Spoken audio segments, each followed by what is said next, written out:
Alright, let's see here. Are we live? Looks like we're live. Alright, let's go ahead and get started. Greetings, Volis is Rosario Rivas, attaché to Milady Marcom of the Order Hereticus, and welcome to Looking Cute and Painting Minis. I'm coming at you live from the grim dark future, currently broadcasted from the Hive World of Virago. The theme music for the stream is Chords of Lament and Hope by the Venerable Liturgist Adam Bell. Music, which I'll also be playing, will be from Warhammer 40k Mechanicus, and it's composed by Guillaume David, and copyrighted Bulwark Studios. And the music for Warhammer 40k Darktide, which also will be playing, is composed by Jesper Kyd and the copyrighted Fat Shark Games. And all of the music that's provided to us is provided to us by filmmusic.io. Today we're continuing to paint the Slayer Pirate from Highland Miniatures. All right, let's see here. Is anybody out there yet? Any varlets in the chat?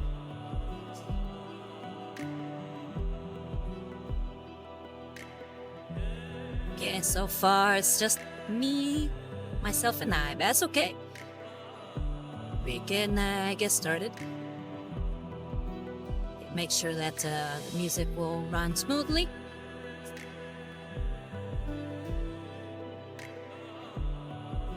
Alright, so far we've done quite a lot with him already.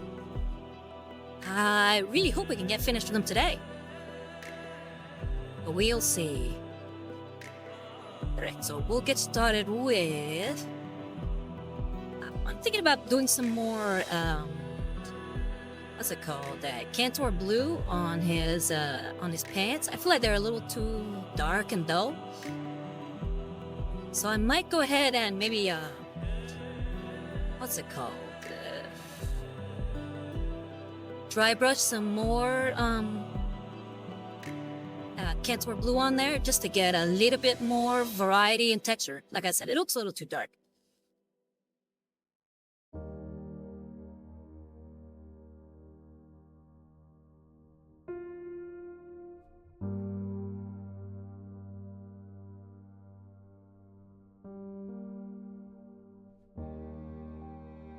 They won't use a lot.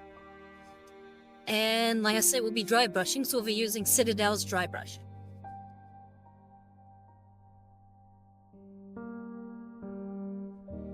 So let's just get a tiny bit of this Cantor Blue.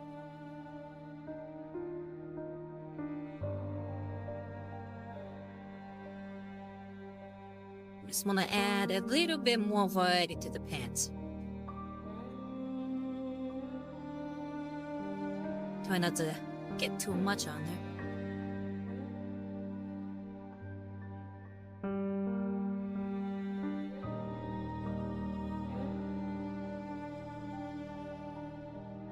Let me zoom in so you can see.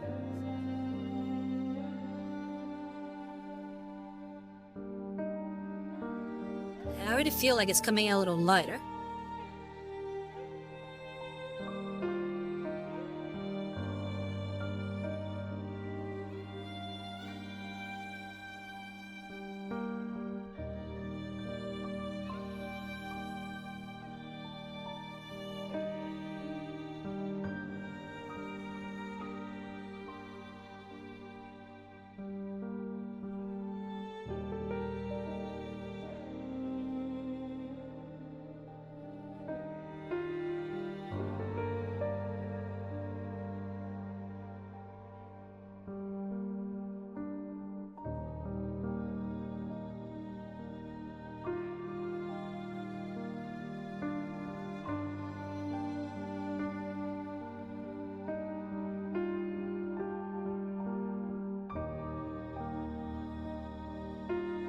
Hi, hello, Visa. How's it going? What you been up to? How was your week?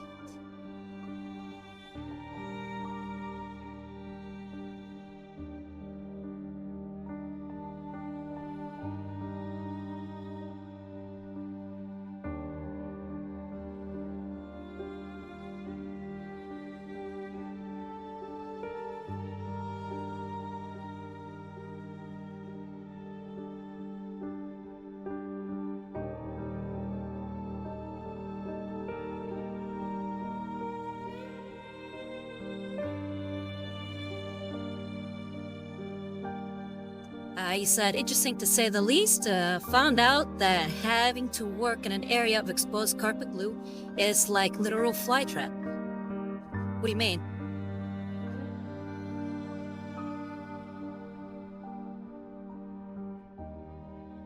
Is your job like changing up the carpets?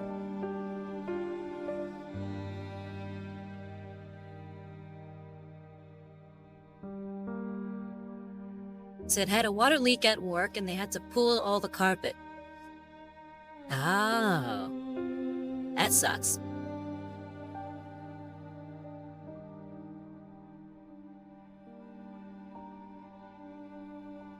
How long do you have to deal with that?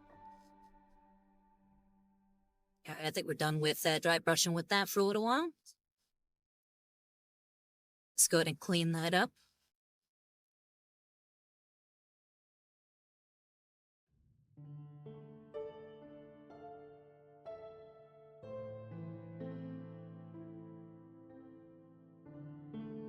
So thankfully only one day, but it was Monday, so it started everything with a funky tone.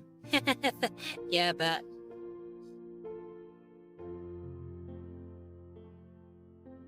hopefully the rest of the week went smoothly for you.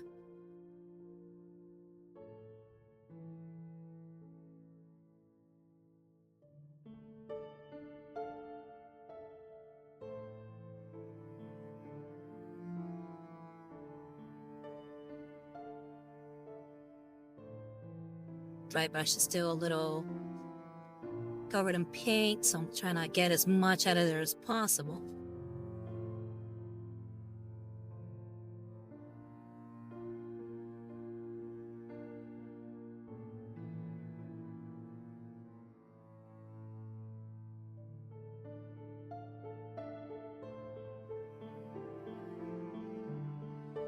Alright, let's move on.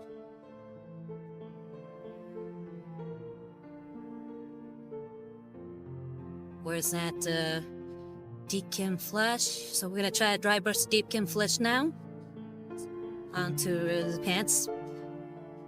Now that we've given it a little bit more of a varying texture for the pants with the as far as the Cantor blue.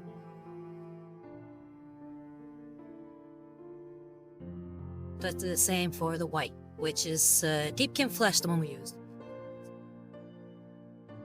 So trying to make sure that there's no Cantor blue left on the brush, so we don't want to taint our deepkin flesh. You said, oh yeah, edges look different to make it stand out more. Yeah, that's sort of what I'm going for. I felt like it was too dull, too dark.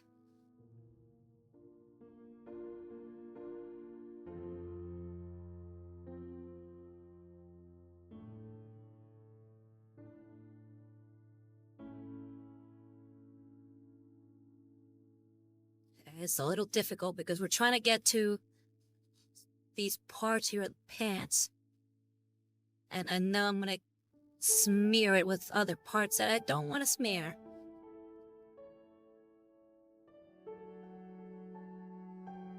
You gotta be very careful.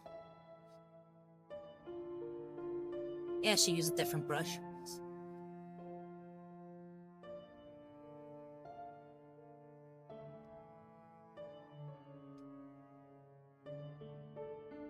Yeah, let's use this beat up starter brush that I have from Citadel.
Okay.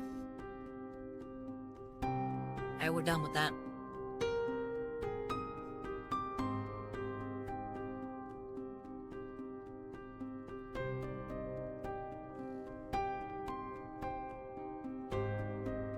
But yeah, was that the only thing that happened this week? Just dealing with that? Did you play any games? Work on any stuff at home?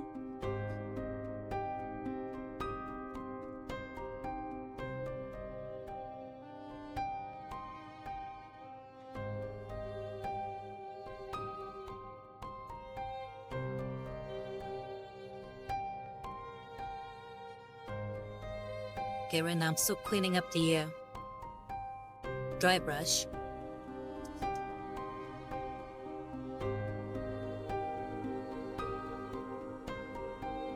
Hey, Energon Bacchus, or should I call you Seabass? How you been? You said, Visa, you said, funny or lock drawing tales with buddies. We're finally currently on FFX bets. I'm not quite sure what you mean by FFX bets.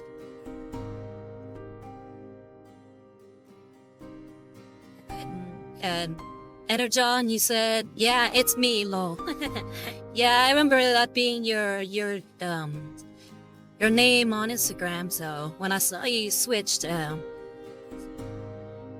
I figured it was you.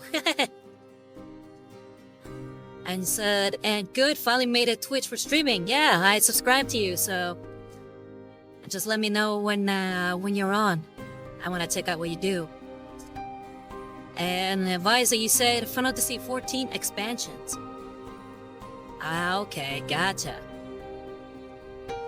What class do you play on FF14?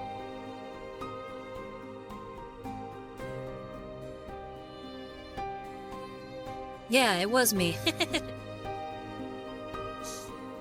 And here, check it out where we are.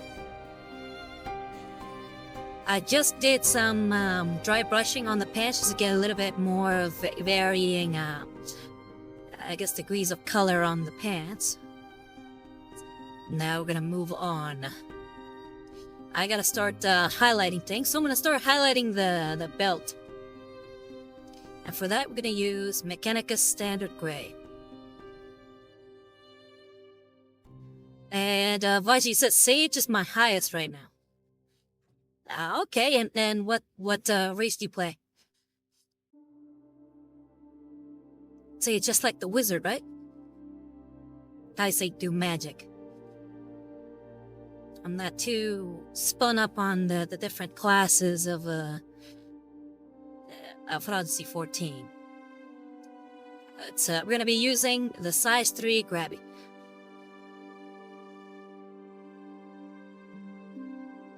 Or should I say 000 grabby?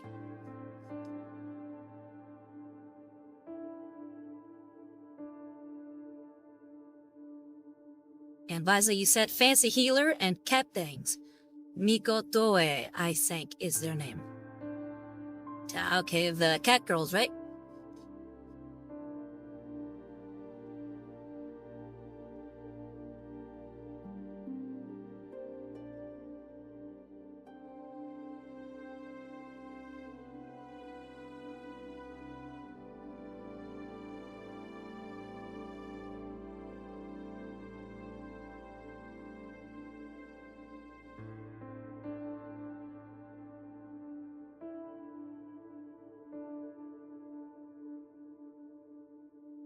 Okay, I didn't know there was new ones.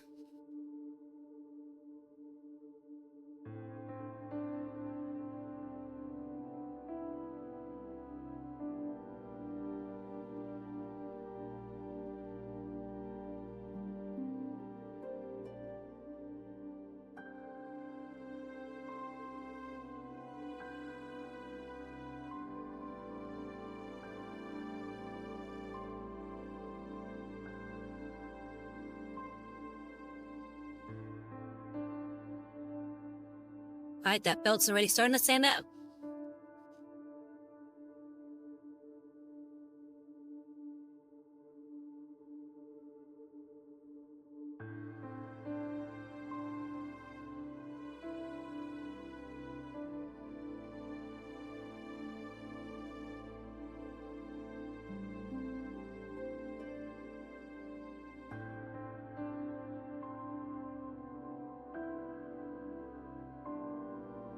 So when's your first stream there, Energon?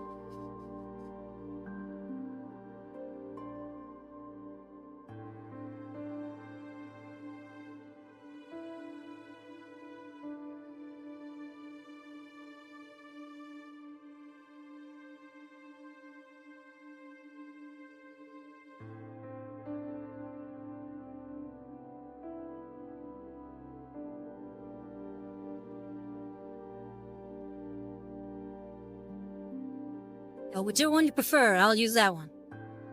If you want me to continue calling you Seabass, I'll continue calling you Seabass.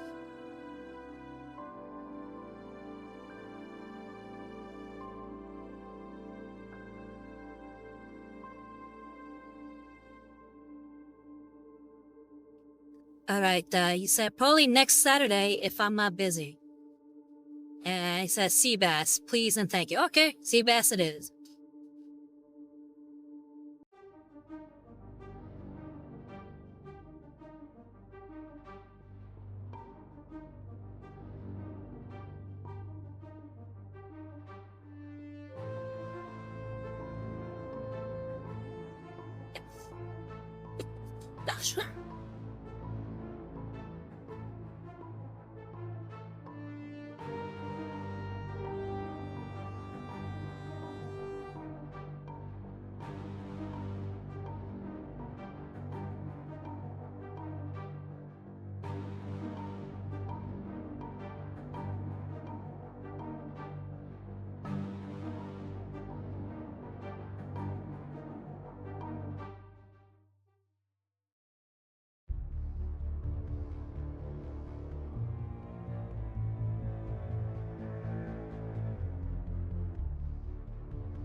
Bing, bing, bing, bing, bing, bing, bing, bing, bing, bing, bing.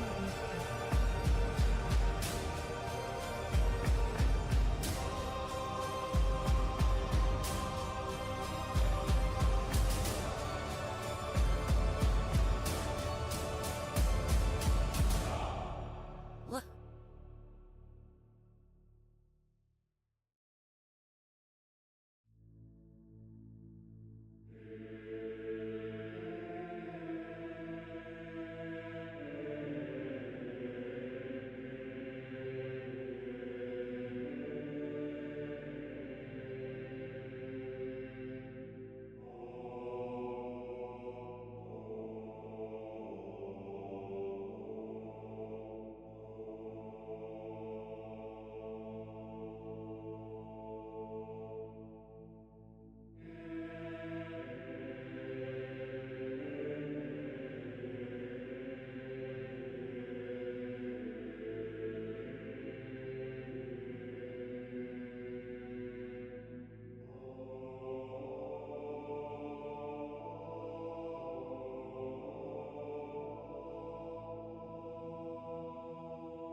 Okay, we got a good chunk of the belt there. At least the front part. I'm Looks like there's a little bit here on the side. Let's get in there.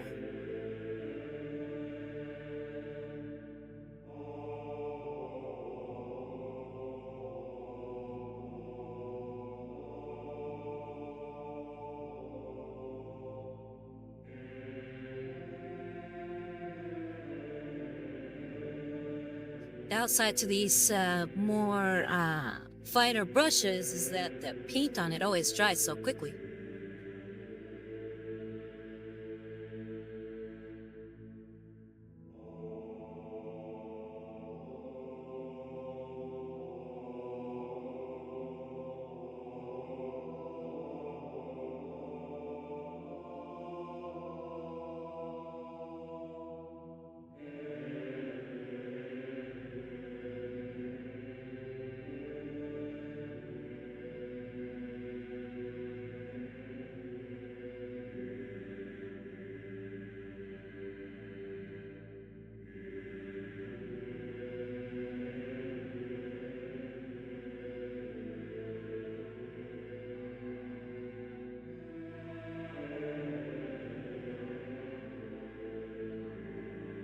Okay, let's zoom in a bit so you can see what I've done up until this point. Got those little edges there on the belt. Now we gotta do the back.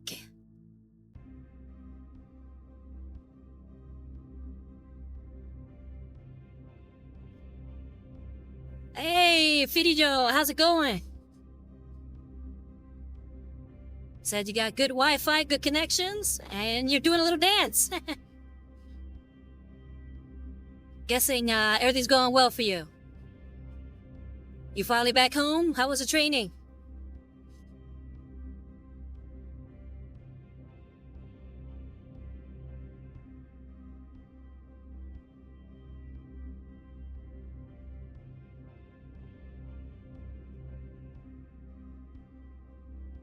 Preparing yourself for what?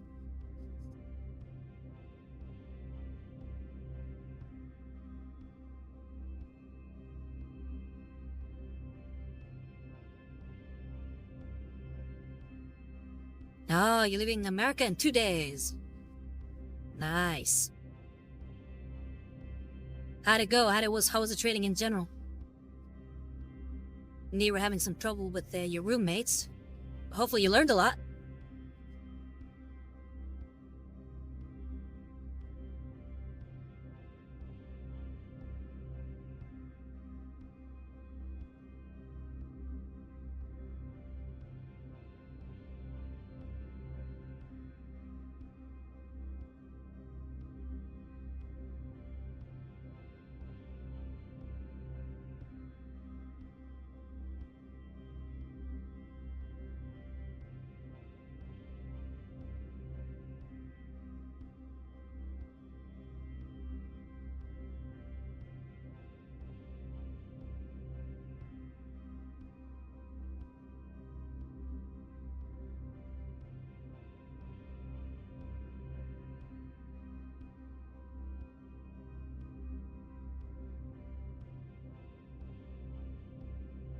Alright, Fidio, you said the training was phenomenal. I learned a lot. Managed to make a lot of new connections.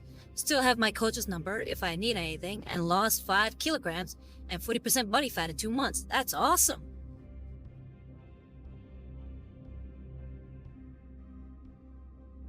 So what's next on the agenda for you?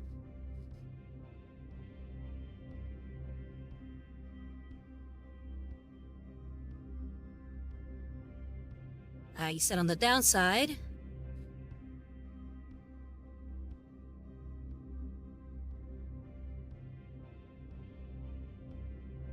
Drum roll, please.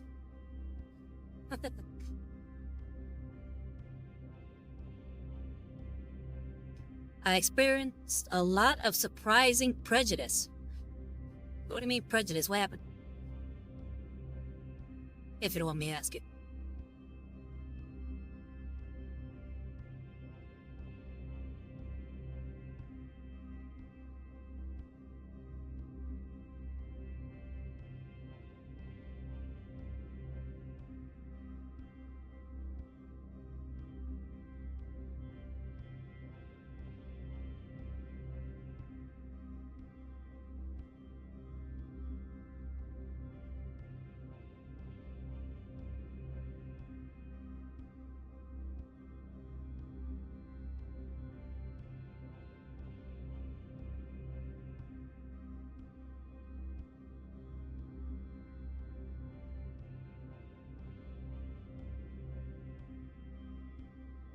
Okay, let's get him off that base holder, because it's getting in the way.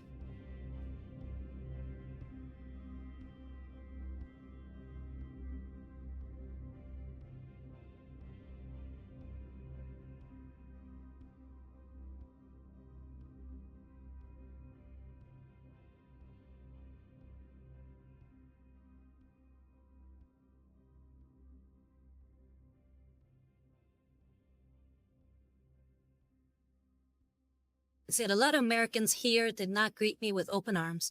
Even other trainees, they acted like, look, that's a European. They think they're better than us, and had to deal with two-faced people basically being high school cheerleaders, talking bad behind your back. Oh, I'm sorry.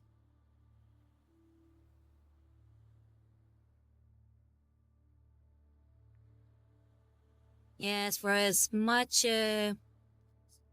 Americans claim to have all this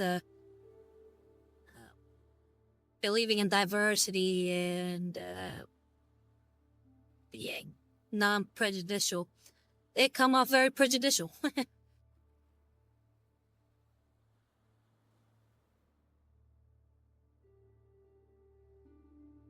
I'm sorry I go through that.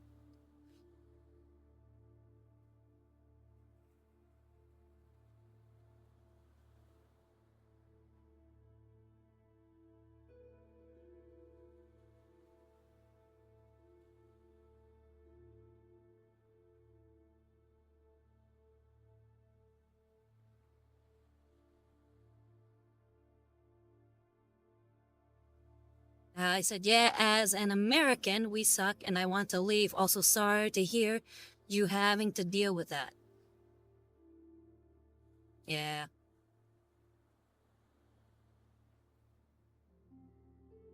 But, you know, it's not good to paint everybody with a broad brush. So. Said I clean my roommates, they were basically rotten children thinking they're him, getting angry when I suggest we spend more time training outside of class, even though we all came to camp here for training. For wrestling. Yeah, that's one thing I've also found since engaging with people in the U.S. is that not a lot of drive to do things.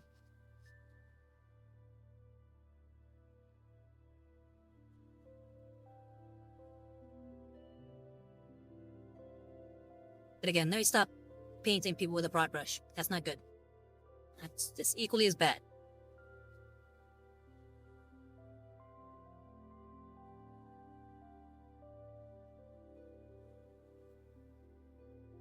Alright. So, we got all those little edges on the belt painted up.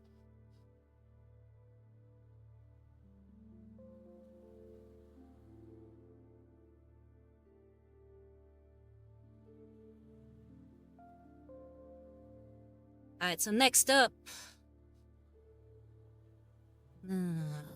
what next? What next? Let's work on the beard.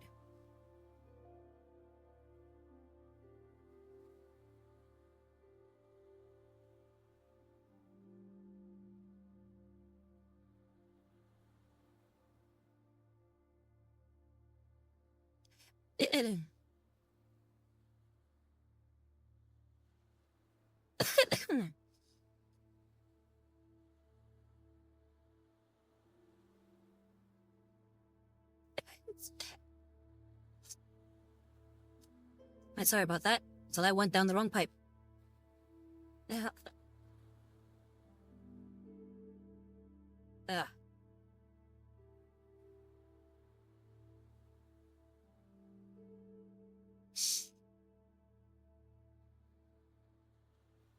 Okay, we're gonna use the Joka Era Orange again, but we're gonna try to just cover the most, what's it called? The areas that stick out the most. We're again gonna use size 3 Grabby.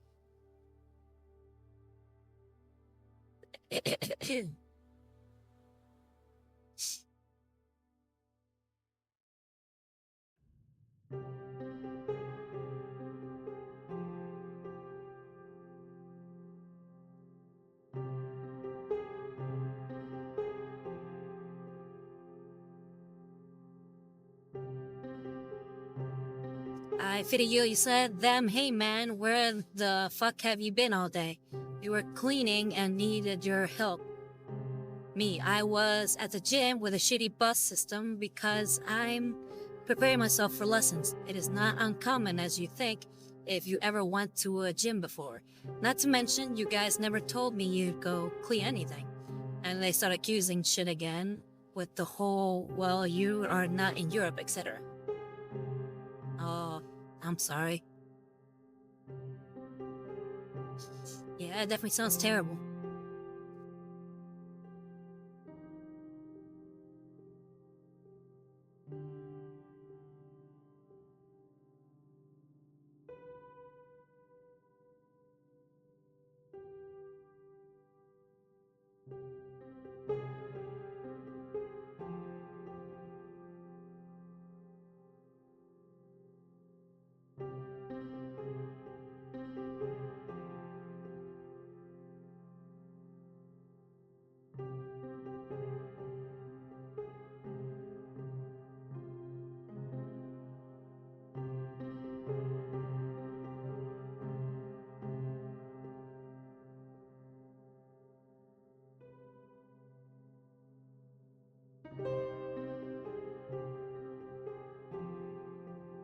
He said, which sucks because I legitimately befriended my neighbor, people from D&D sessions, and I was in here, and even Uber drivers.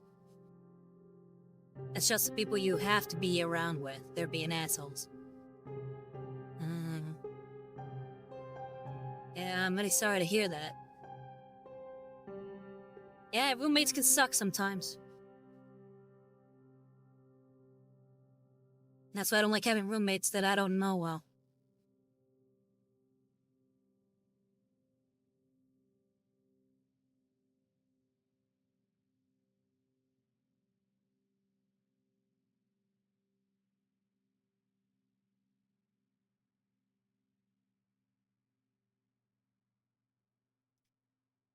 I'm sure all your hard work is gonna pay off. And you don't have to worry about those guys ever again.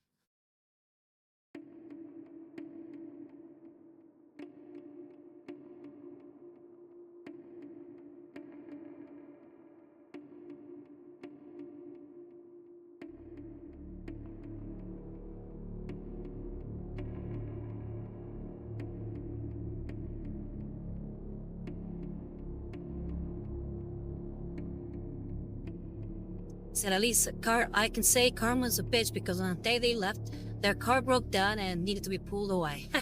Nice.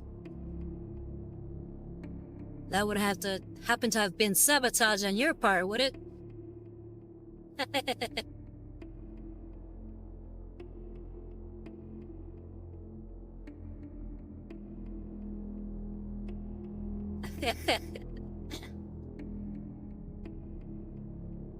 Of course.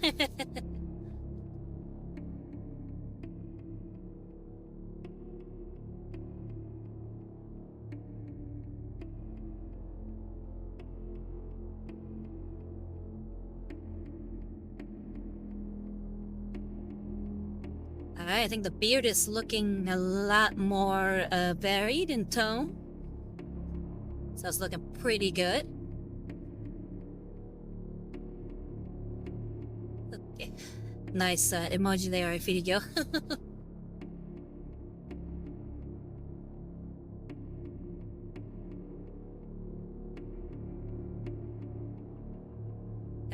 You said, oh, by the way, have you by chance read the new Tide?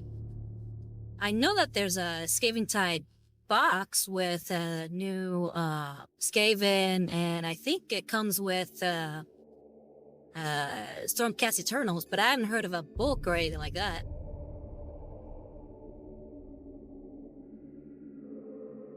Alright, so we've done the beard.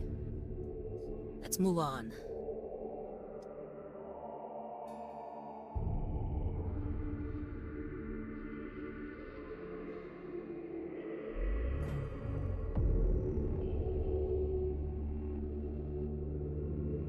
Said, yeah, a book was released, I think, a month ago that covered the Skaven invasion. Oh, I didn't know that. How was it? Have you read it?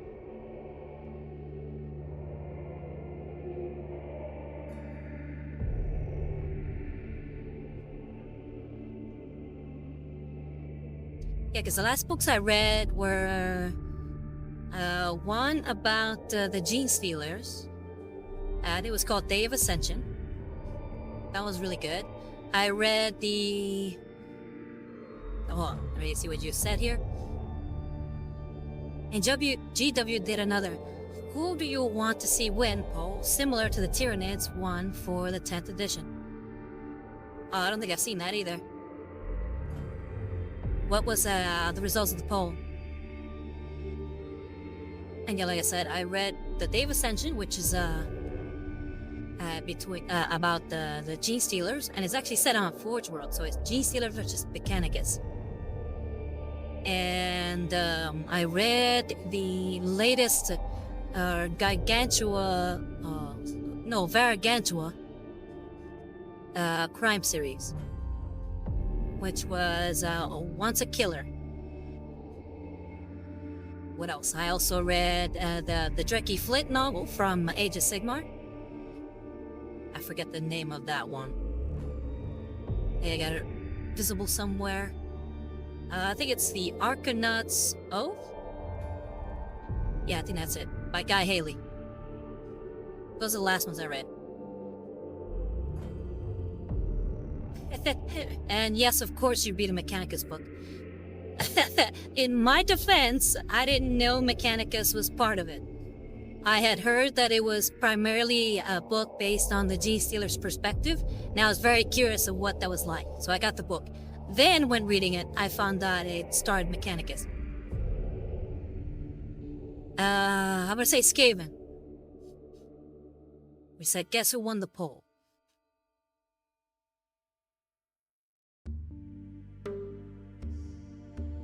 I'll see, I figured. I mean, they're the new kids on the block, and they're a fan favorite. Not a lot of people care about the Stormcast Eternals. Alright, so we did the beard. What do we do next? I really want to tackle... I said not a lot of people.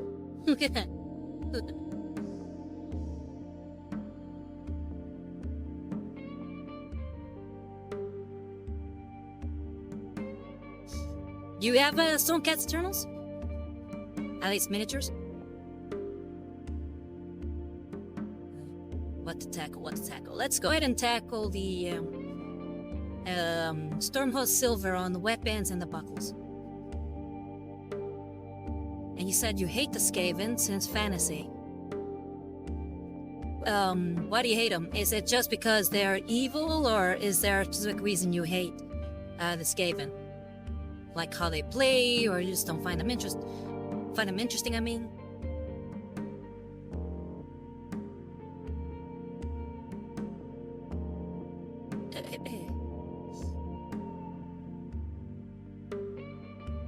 You just not like rats?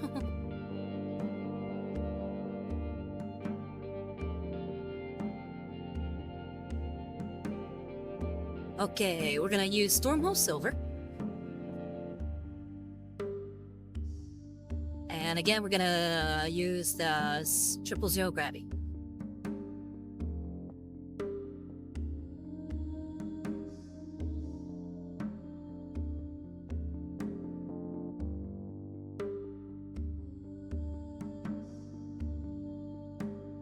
What about you, Visa? What are your thoughts on the Skaven?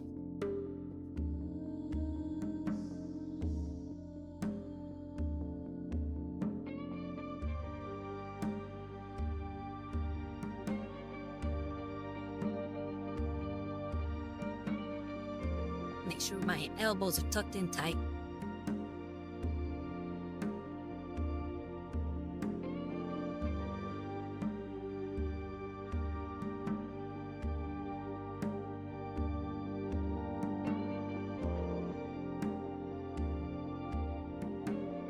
Alright, Fidio, you said it's that no matter how many times or how much they lose, doesn't matter, because ultimately it's always you win the battle, but we win the war with them. The same reason I hate the Tyranids.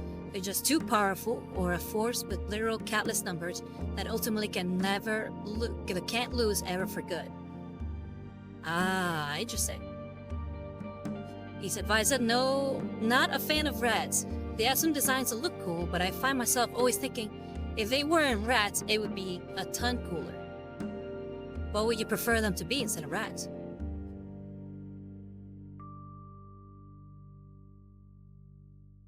And yeah, I can see that, Firijo. If the mechanics always make them so hard to beat because just so many of them, that can get annoying.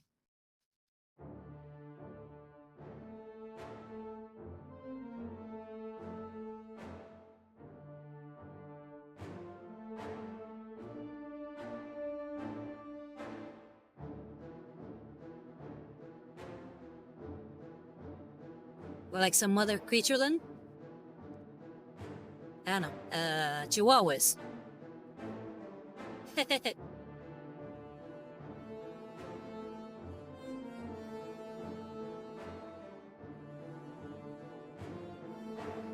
Kittens.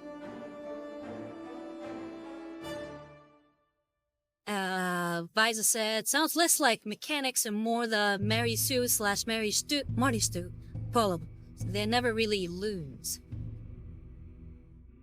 Okay, I thought he was talking about like how, it is to fight them.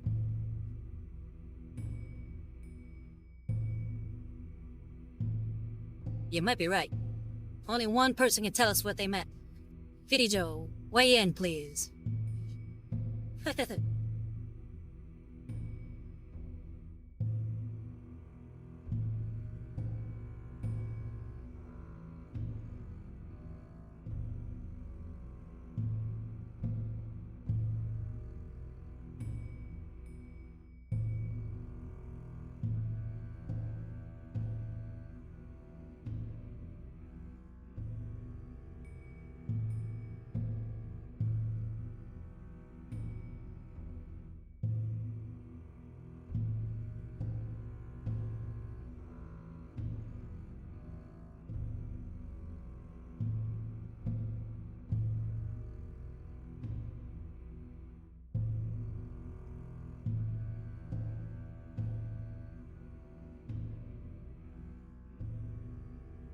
Personally, at least as far as I've seen from the vermins, or should I say Skaven, they are fun to fight against, at least as far as like Vermintide. I love Vermintide. It's a great game. I think they're a pretty fun villain. But I don't know how they are in a tabletop, or how they are in story. That I do like me a horde army to fight. I love the co-op type games. Probably why I like Vermintide and Darktide respectively.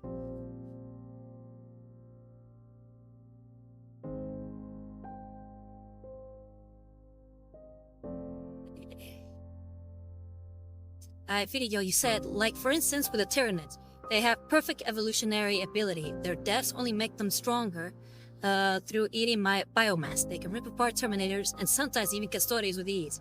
They have countless numbers, and on top of that, they have the shadow of the warp that fucks up everything psychic on the planet. It's like the power fantasy of some weird alien's rider let loose, and the literal only thing stopping them is a rider's pen.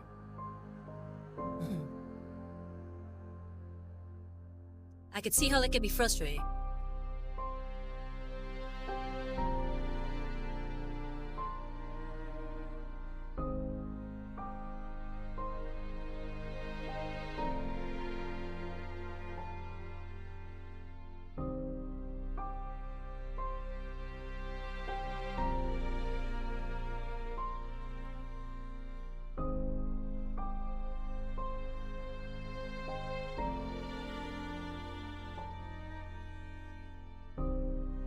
Alright, and I think we've got the edge highlight on that sword.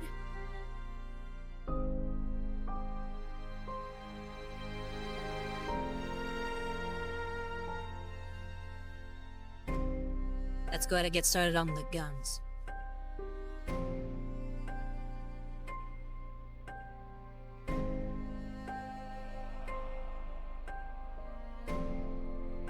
I guess for me, it's one of the things I like about Warhammer. both the fantasy and the I guess sci-fi version. It's that idea of fighting insurmountable odds. Like the what's that term I'm looking for? The triumph of the human spirit.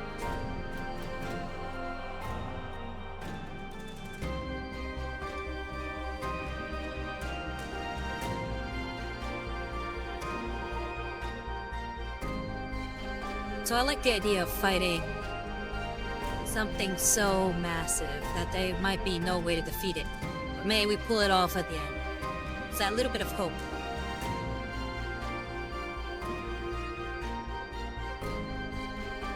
Infinity said that leads to moments where people like Mephiston, who by all means should have died on the attack of Baal, beating the plot armor treatment, because realistically he would have been ripped to shreds. I love Mephiston, but I hate Gary's true writing, and the Tyranids force a lot of these situations. Oh, I can understand that. Yeah, that does suck. I don't like Gary's too either. Probably why as much as I like the Space Marines for a lot of things, I do find them to be kind of Gary Stews a lot of time. I don't like that. That's why I prefer, armies like the Mechanicus or the Imperial Guard or stuff like that.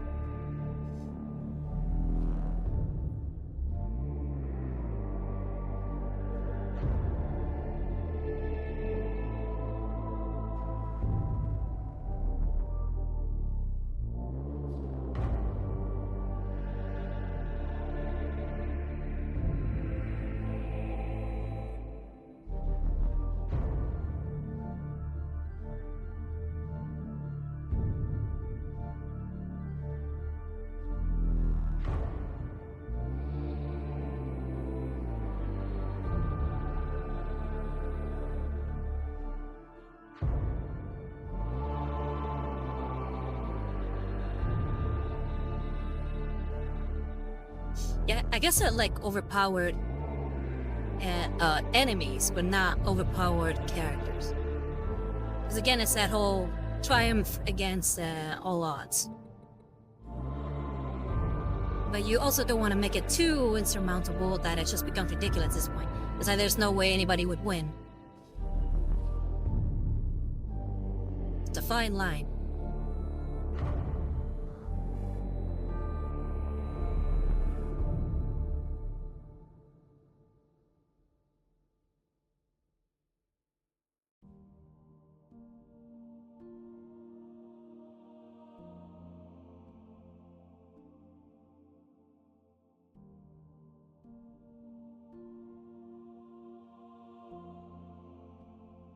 He said the same with the Skaven.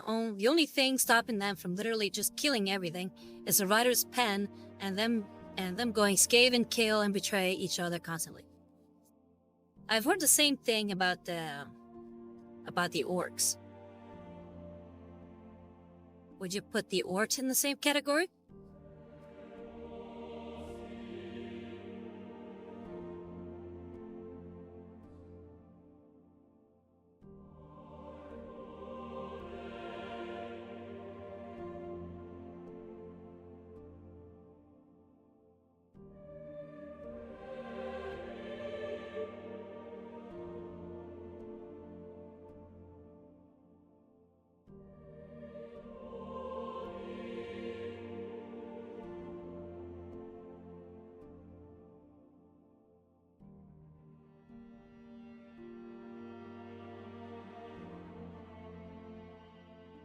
So funnily enough, I love orcs though, and the orcs, but I guess I look past them because instead of being a 24/7 serious to be taken threat, they often just idiots. That's why it's like a fine line, I feel. Because I think they paint the Skaven to be kind of idiotic too. A lot of their stuff just blows up in their face. So I find, at least from what I've read, mind you, I'm very novice as far as Skaven lore, but from what I've seen, they seem to be just, um, I guess, not as funny Warhammer 40k orcs.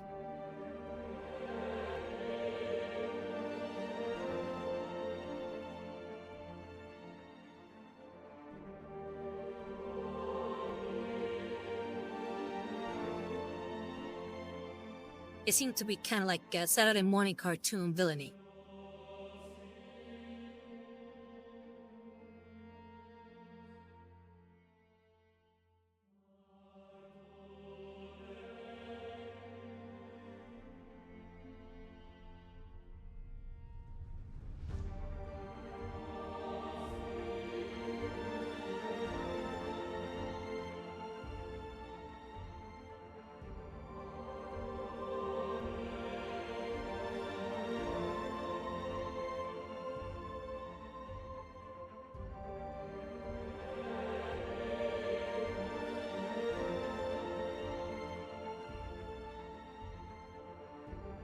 Alright, that bucket is looking shiny.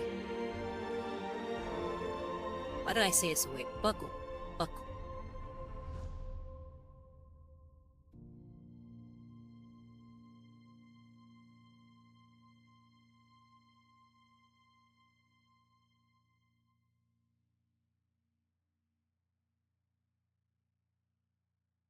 Okay, I think that's all the metal parts I want to go over with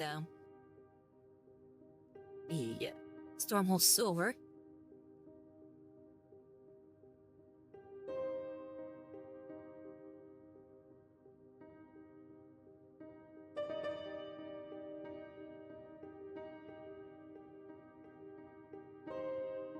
Let's clean that up. Next, we're gonna do the gold parts.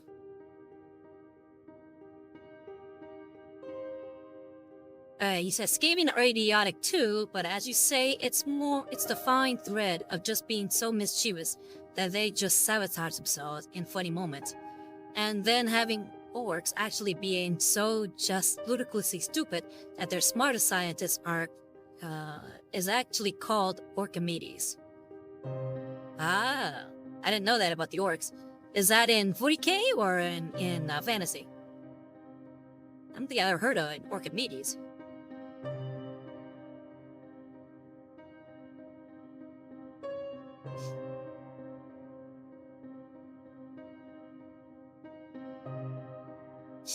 Okay, so for the gold, we're gonna layer it with Retributor armor. Or Retributor armor.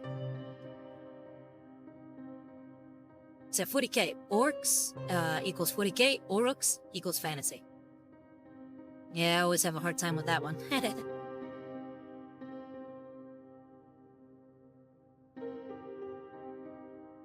Because they're still called orcs in Blood Bowl. Even though that's, I guess, more akin to fantasy. They're not called orcs. Or orcs.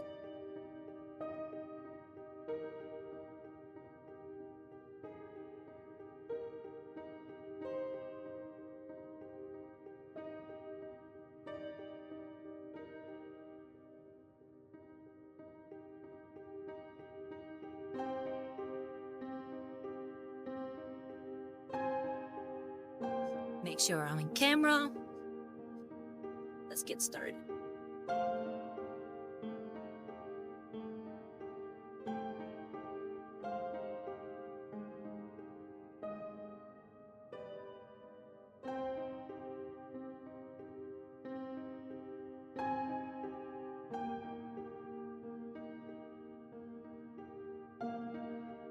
He said, never mind, Orcs equals AOS, Orcs equals fantasy. But greenskins is what the majority use to in fantasy. Yeah, that's why it gets complicated. All those trying to alter naming conventions. Just so they can hold on to their license for it.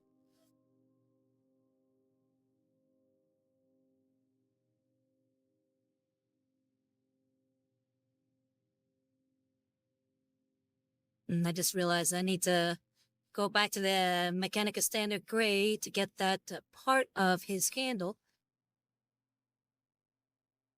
This inner part here.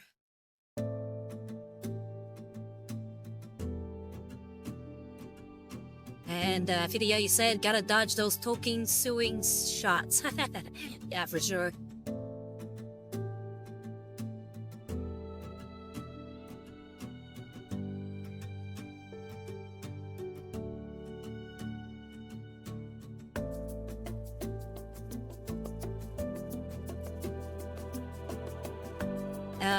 I wonder, Rosat, do you dry brush minis or not? Funny you say that, because you missed my dry brushing of his headband, and earlier I was dry brushing his pants. So you missed those parts. Oh, and I dry brushed his rag there. It's okay.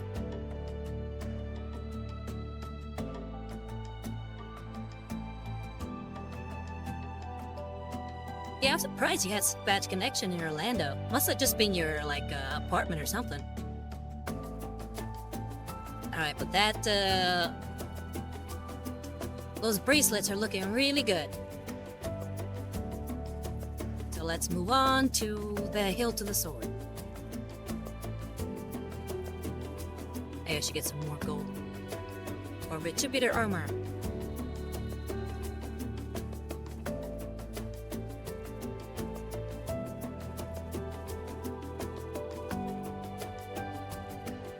I don't know, Varlets, we're moving kind of quickly today. I'm actually getting a little hopeful that we might be able to finish the dwarf today.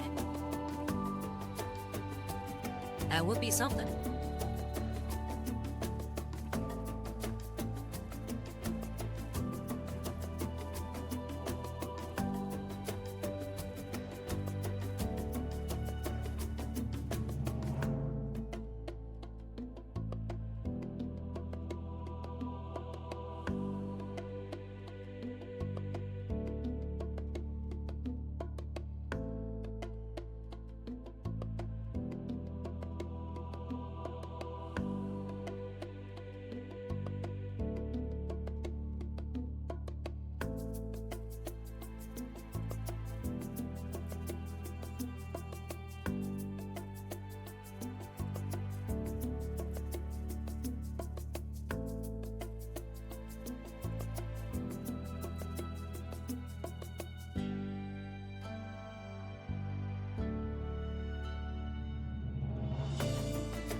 Okay, I think we got the hilt with the sword.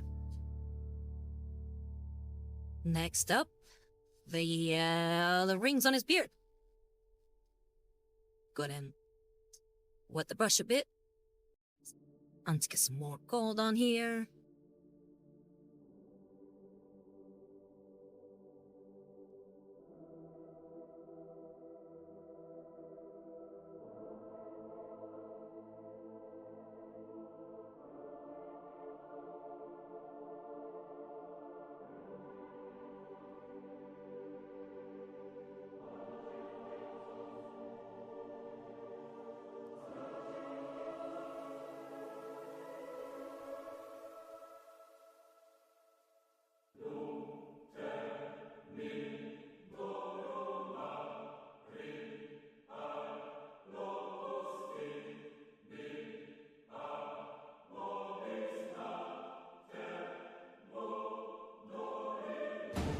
Alright, the gold rings are looking good.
Alright, let's get this ring here.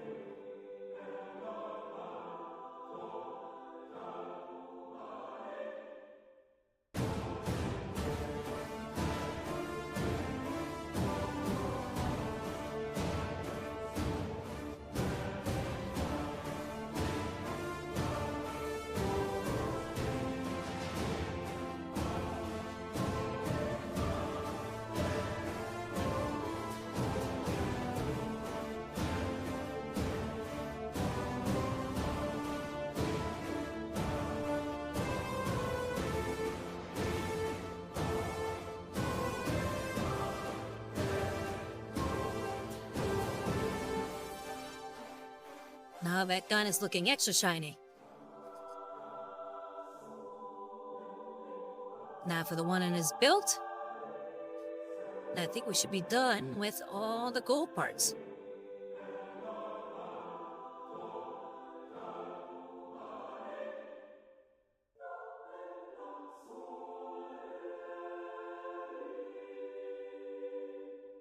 Thank you, Visa. All right.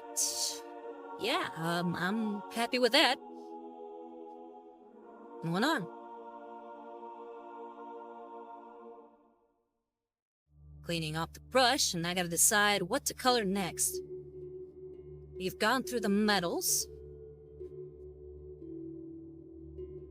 We went through the pants, but we could always do a little bit more on the pants.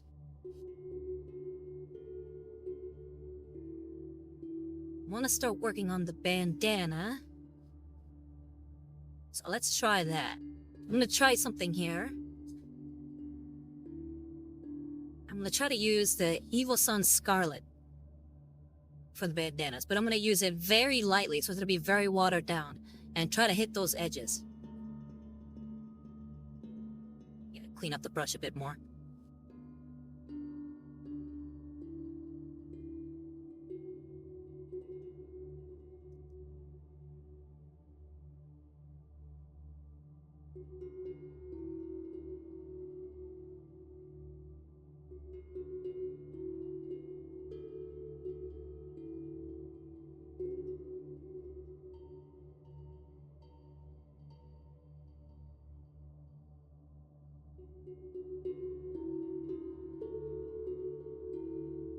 You want to try to do it very watered down, so I'm gonna make sure the brush is very wet.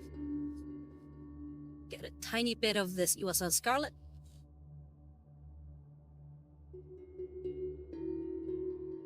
Get some more water.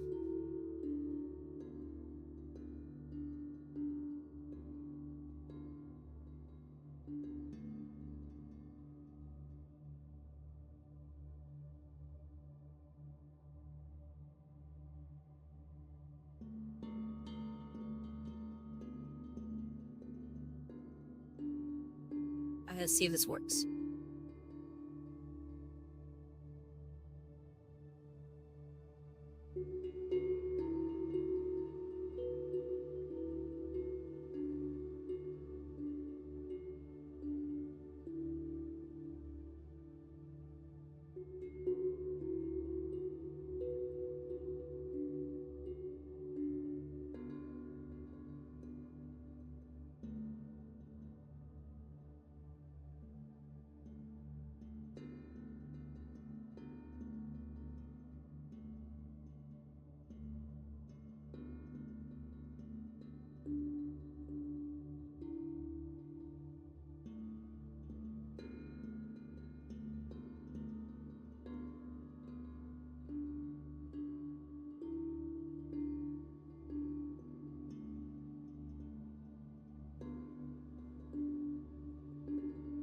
I think it's kind of working.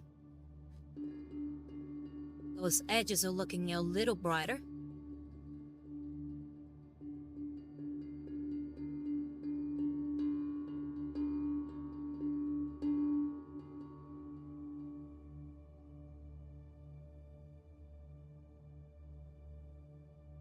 Tweak a little bit on the top.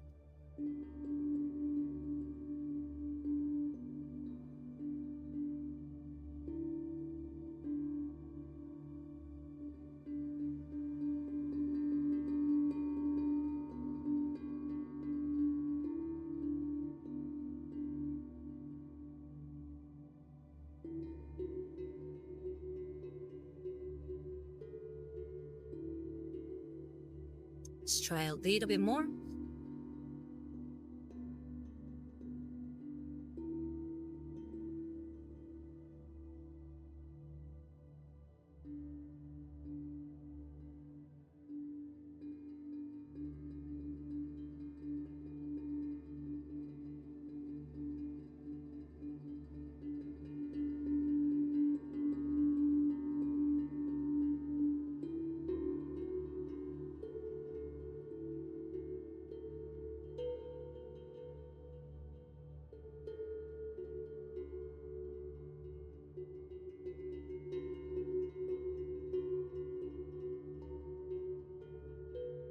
I think it's doing the trick. I mean, if we look at the parts that have added that in there compared to the rag on his hip, I think you can tell a lot more color variation, I mean.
Alright, let's start putting some on that rag on his hip.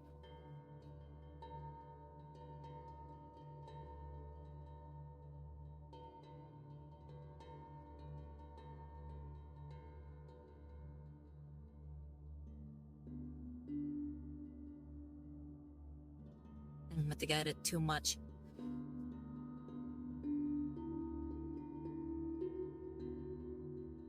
There we go. That's a lot more of a lighter consistency.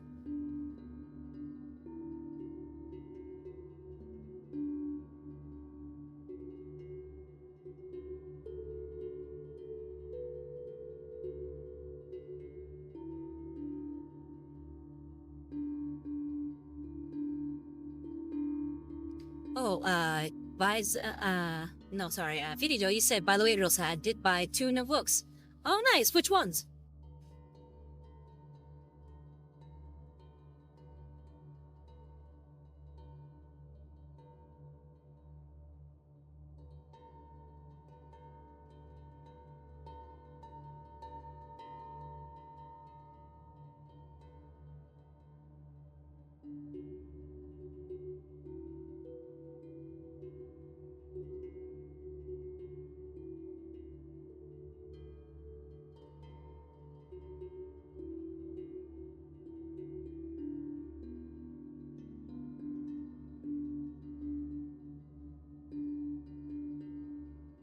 Alright, and I think with that, we're gonna go ahead and do one more, but this time we're gonna do it hard.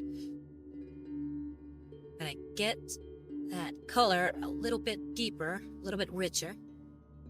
But we're only gonna do like a quick little peck on certain little corners. Like for instance, this little fold right here, just like a little peck right in the middle of it. Damn, right there. Oh yeah, that's the one I was reading. I told you about that one. Nice. Here we got the little peck right there on the top of his of his rag. Here we're gonna do that the same with this little knot right here. Have you started reading it? Bit right here in this quarter.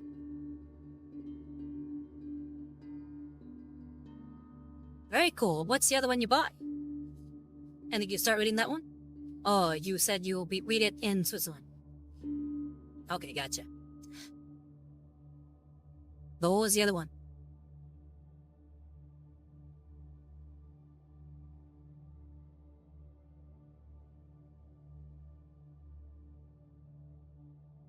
Yeah, I think I'm pretty happy with how that headband is looking. So right now I'm reading The Rose in the Darkness, a Sisters of Battle book. That's one of the newer ones, right? Because I have Faith in Fire and Hammer and Anvil. And there was a third one that I have the audiobook for, but I don't remember the name of that one. The short story. He said released around, released around the same time as Tide. Ah, neat. How's that one so far? What's it about? But yeah, I think we're done with the headband. And we're done pretty much with all the purple parts. I am pretty happy with how that's looking. Alright, so we've done all the metal parts. We've done all the gold parts. We've done... I guess we could do more on the beard. We can do the scan. Oh, and that's what we'll do next. We'll do the wood on his guns. So we're doing that next.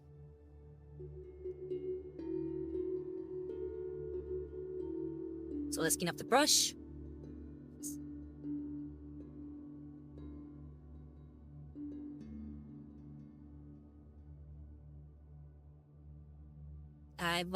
Fidijo, you said, well, would you believe me? It's a story about the sisters being involved with politicians and rebels. Huh.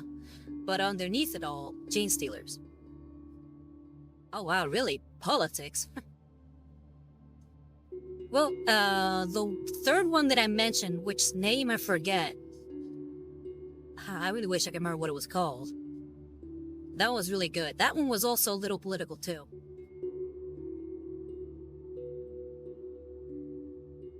It was about this planet that had been cut off from the Imperium for millennia due to warp storms, and it suddenly gets opened up. And when they get there, they run into what could possibly be tech heresy. But they have to kind of wager whether or not to engage with it or not. What's the morality behind it. I don't want to say anything more than that, because it's actually really good.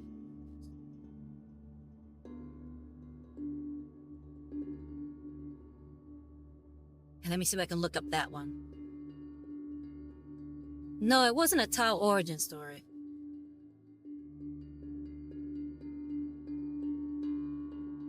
Sisters of Battle audio. Wow.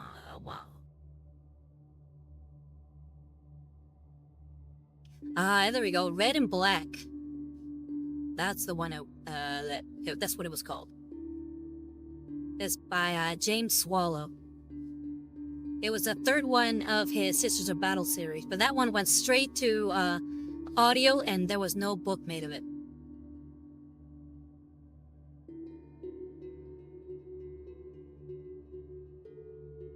Yeah, here. Let me go ahead and pull it up so you can see it. Now that we're in kind of a lull. La la la la la. Where is it this one? Window capture. Yeah, it is. There we go. Yeah, Red and Black and Adductus Sororitas Aridama. When a mysterious messenger contacts the Adeptus Sororitas Celestian Media, must travel to Holos and pass judgment on the world. Will she find the world embracing the Emperor's truth, or one in need of cleansing? Her decision will liberate or condemn that entire planet. Listen to it, because Sister Media faces a unique challenge, not bringing the Emperor's wrath to the enemies of mankind, but seeing if a new world can be brought into the Imperium without need for a purge. Yeah, I actually really like that one. I thought the drama behind the decision was really good.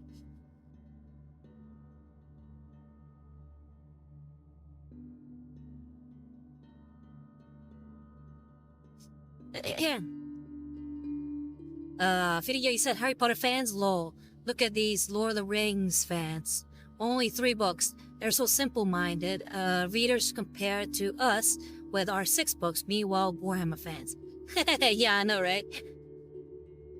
That's what I love about Warhammer. Such an expansive world.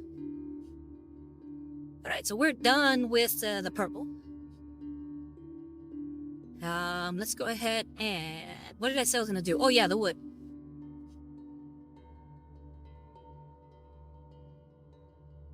So for the wood, we're gonna go ahead and use Carrick Stone.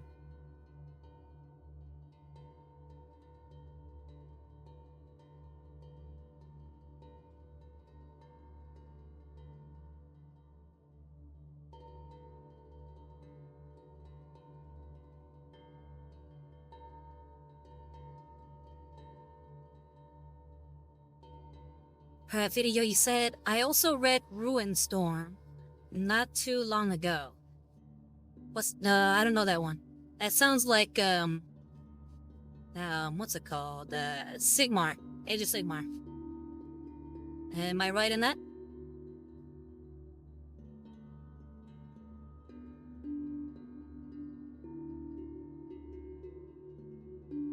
And here we go. Make sure you can see.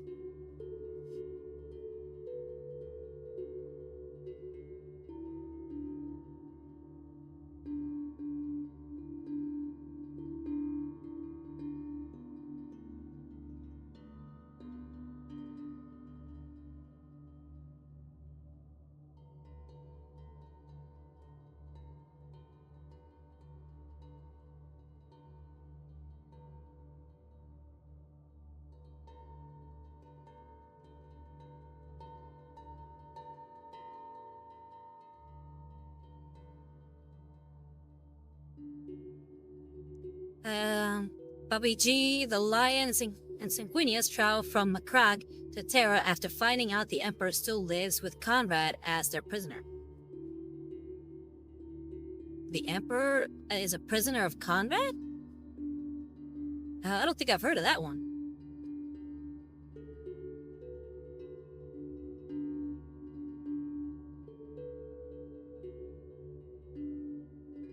Is it a what if or something?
Okay, you said, yeah, Conrad became the prisoner after Lion beat the Primarch out of him, and was then put on trial.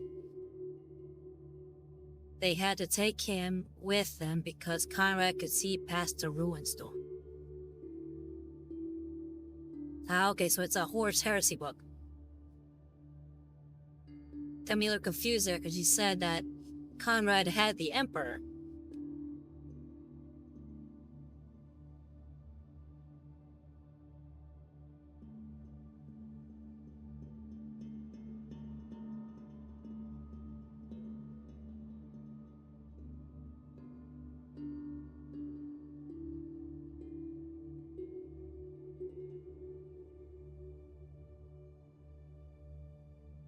But no, I've actually never read any of the Horus Heresy books.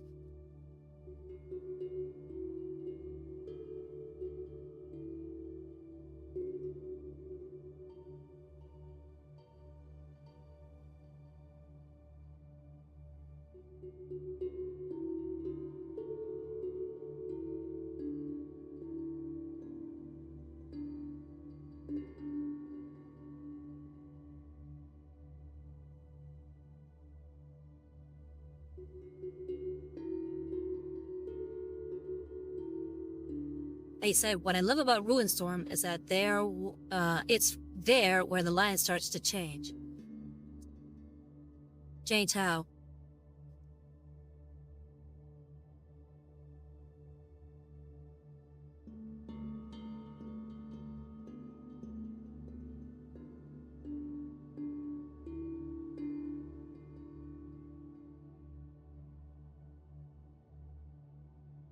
From cold-hearted and heartless strategist to the protector of the Imperium. Ah, I gotcha.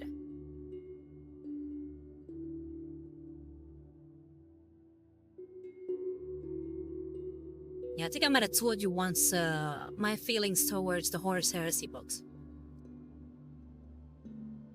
Yeah, I probably will never read it.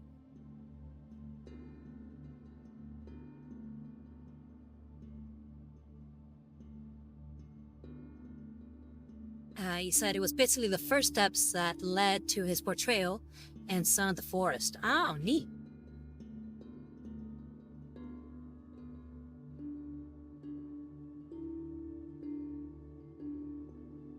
Hey, I think we're kind of done with that. I might have gone a little overboard with the handle of that pistol there. It's not that I don't like the Horus Heresy, is that I feel like there's a fine line between knowing just enough about the Primarchs to make them interesting and knowing too much. I feel like the Horus Heresy books kind of go into the knowing too much territory. And they're not always from what I've heard, they're not always well written. So they kind of do some things that would be interesting for characters, and they kind of botch them sometimes. That's what I've heard anyway.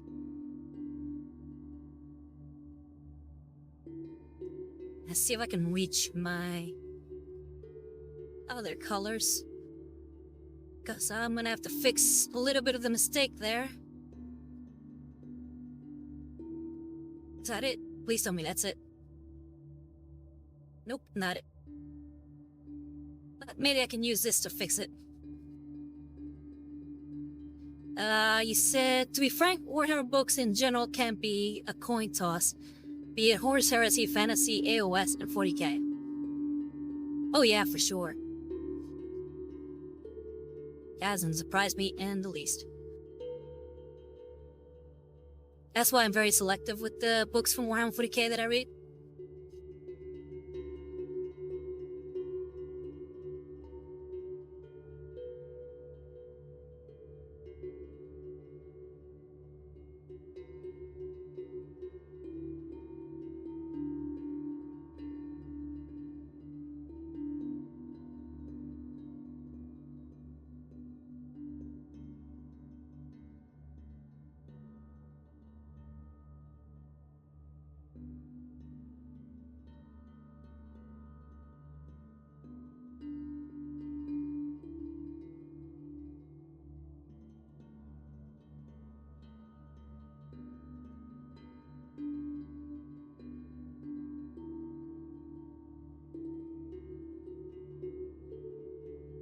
Now you say, hey, that must mean you must love Ferrus Manus, since he's only in 5.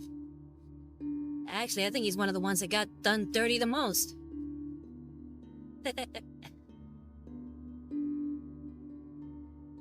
A shame, really.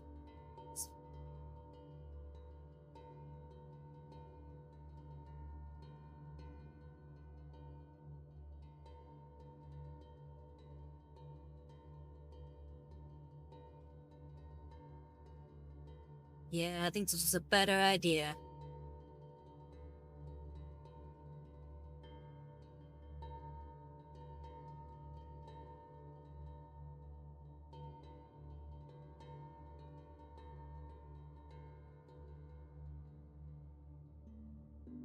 Well, that's what I mean. It's like, with Ferrus Manus, he got done dirty because the information they gave out on him was terrible. They didn't paint him as an interesting Primarch. And I feel like they kind of more ruined what could have been an interesting Primarch with the story they told. That's what I'm saying. There's a fine line between knowing just enough and knowing too much.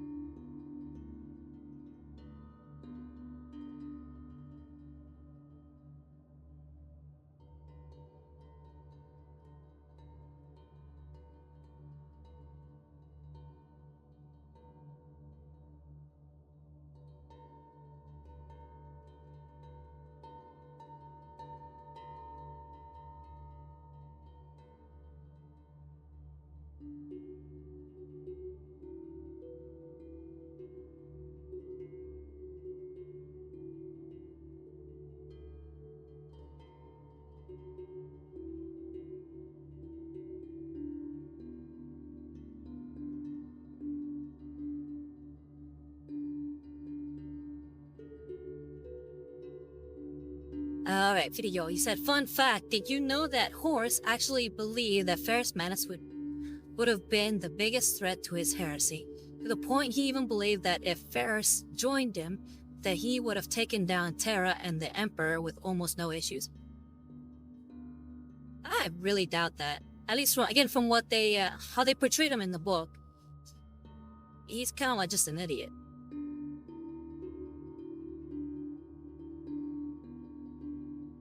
And an uninteresting idiot at that.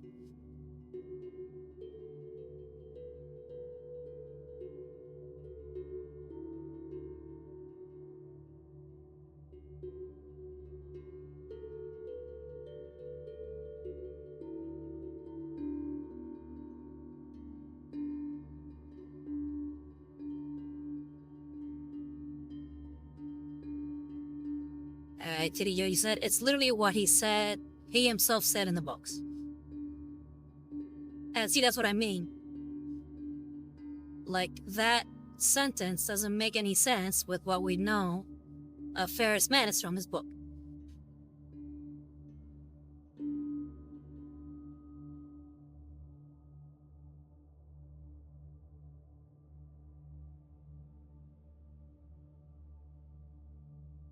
I don't know, what do you guys think of that gun?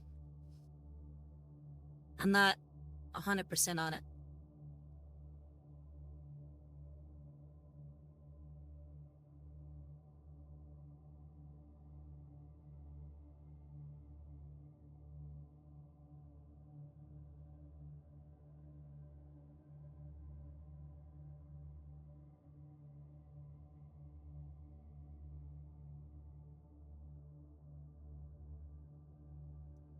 I'm trying to remember everything.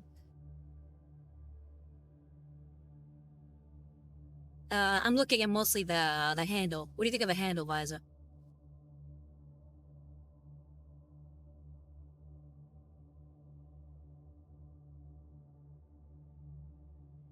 Now I'm trying to remember exactly what I know about Ferrus.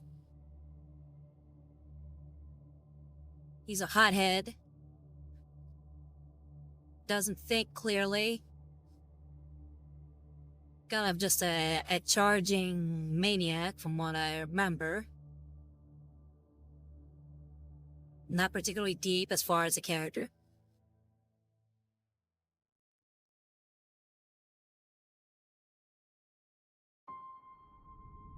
Alright, Visa, you said, it looks a little monocolor for wood, but wood grain on that side seems really hard to do.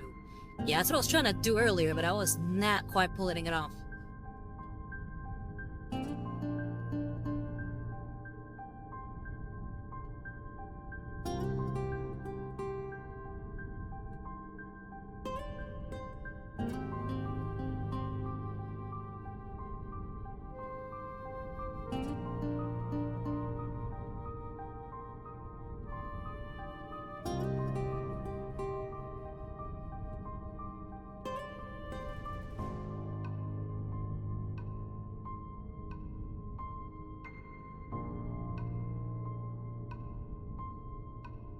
Yeah, Fidijo. I know he's friends with with Fulgrim.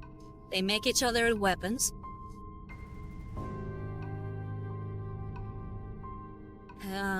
Obviously Fulgrim kills him.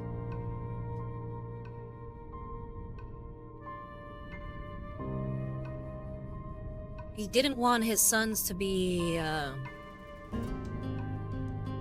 so dead set on machining themselves.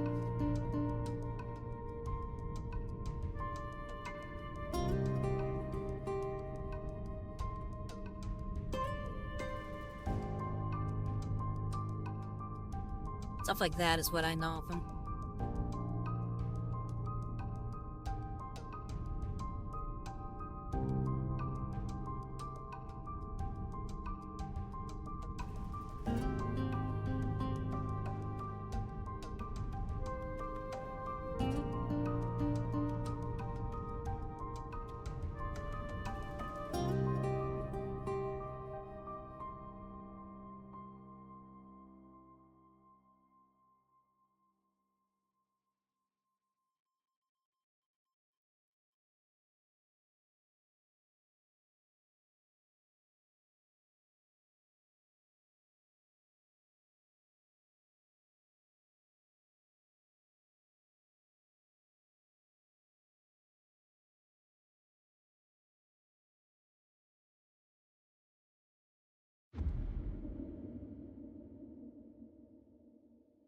Alright, Video, you say? Well, that's the thing.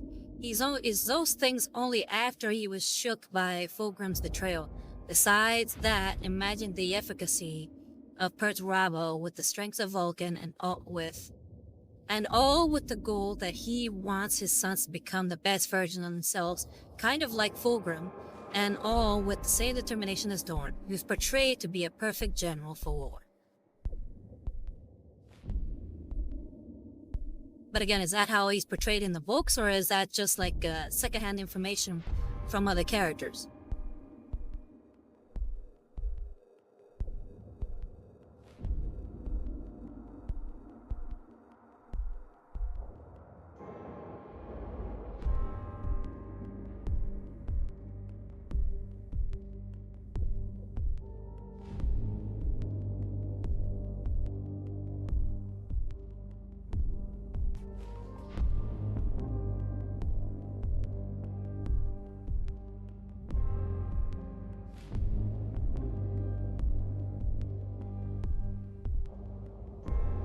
A bit of both, no. Definitely secondhand talk from other characters and his sons.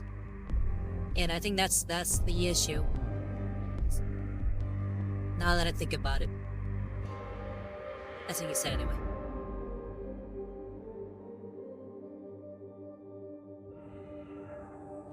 Like if that had been the consensus of everybody about him, and there had been no book about him, I think I would have preferred that. But from what I've heard of his book, he's a real idiot.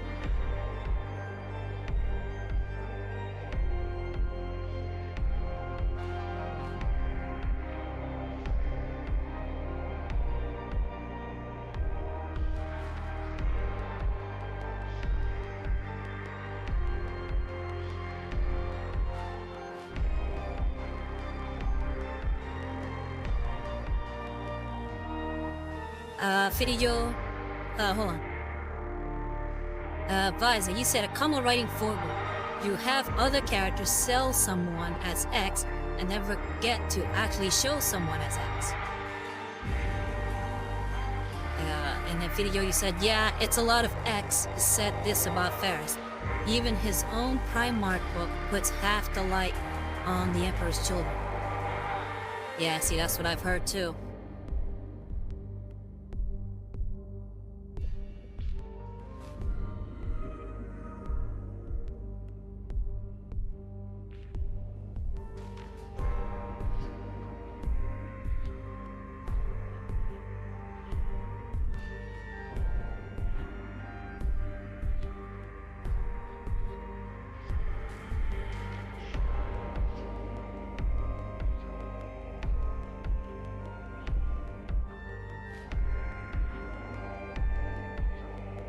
I don't know, what do you think, guys? Is the work grain looking a little better now?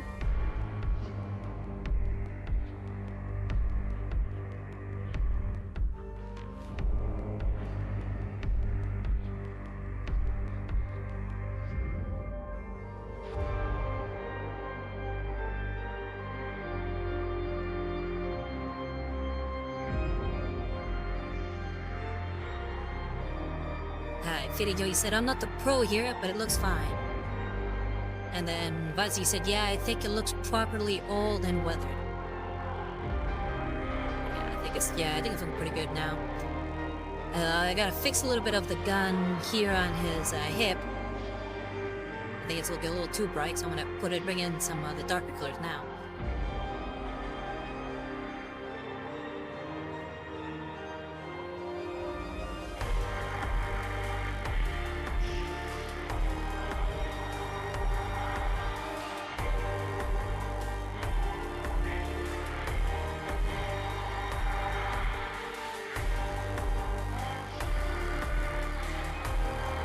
Try to think, and I think this might be the first time I've actually painted anything wooden.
Okay, Video, he said, oh, by the way, I'm also currently listening to Malice Darkblade on Audible, a book about one of the main dark elves in fantasy.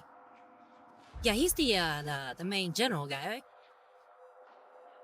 I thought it was just with Mechanicus, and his mom, but not. Dark elves really got something for incest. Yeah, isn't Malice the one who's part of those, like, pirate dark elves?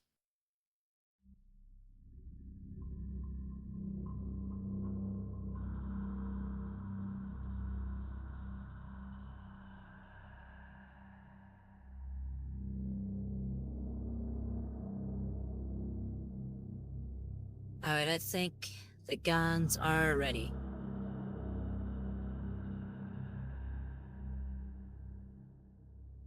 And Video said, yep, he's a raider, but also the one with a demon inside of him.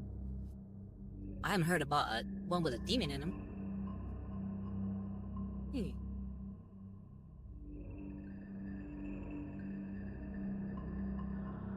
Let me just give him a Google.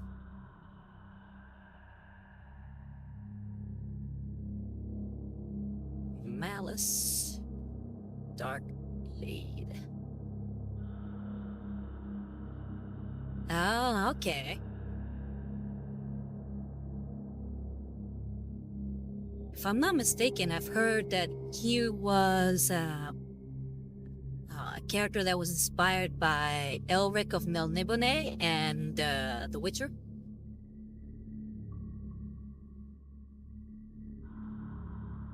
I'm not sure if I'm confusing him with that new vampire guy. Alright, Video, you said he is like Fulgrim, except he is no pussy, and instead of letting him take over Malice and the demon work things through like Eddie Brock with Venom. And then, Video, you said who? Elric of Melniboné. He's a character by a pulp author. I can't remember his name. Oh, Michael Moorcock. That's his name. Yeah, let me look him up. Elric of Melniboné.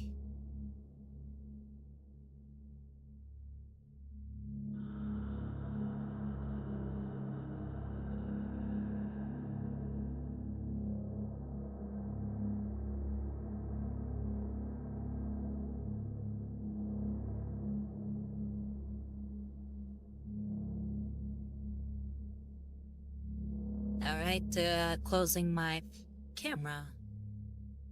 Yeah, this guy.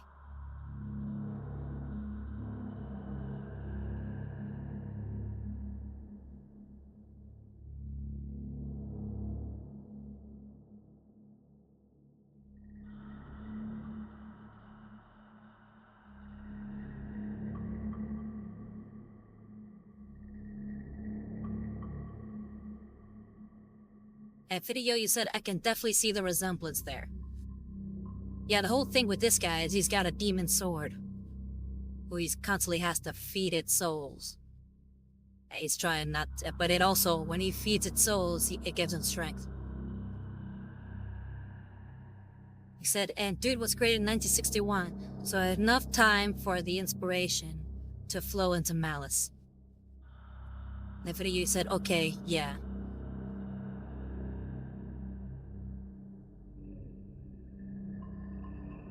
That is definitely the inspiration for Malice. Apparently he was the inspiration for The Witcher, too.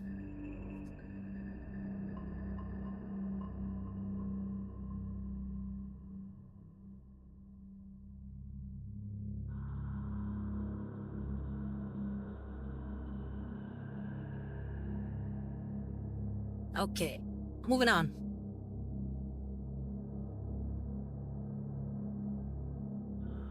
His cousin. Not his sister.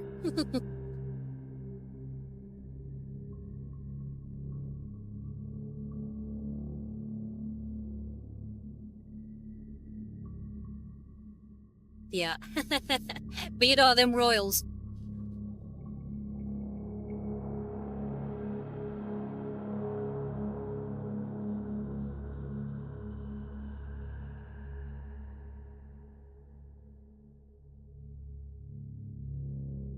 Video, you said, I said it as a joke, but... Yeah, like I said, you know them royals. Always marrying their cousins. I didn't expect an actual answer. Well, with me, you always get one. Alright, what else? What else? Guess we can, maybe try to add some more definition to his skin. You already gotten his guns.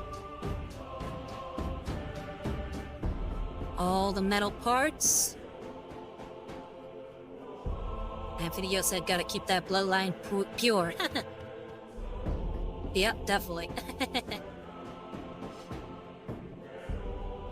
Yeah, let's start working on the skin.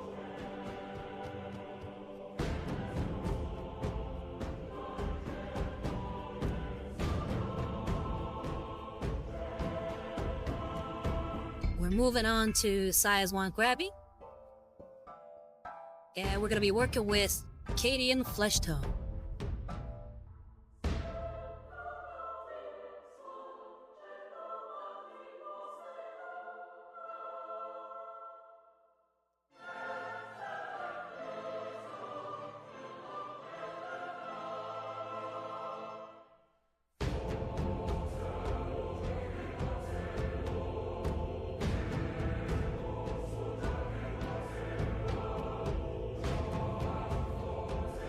I found out about Elric of Milnibone through this YouTuber called Razor Fist. And then he did this whole video on how much The Witcher had ripped off Elric, that it made me curious about reading his novel someday.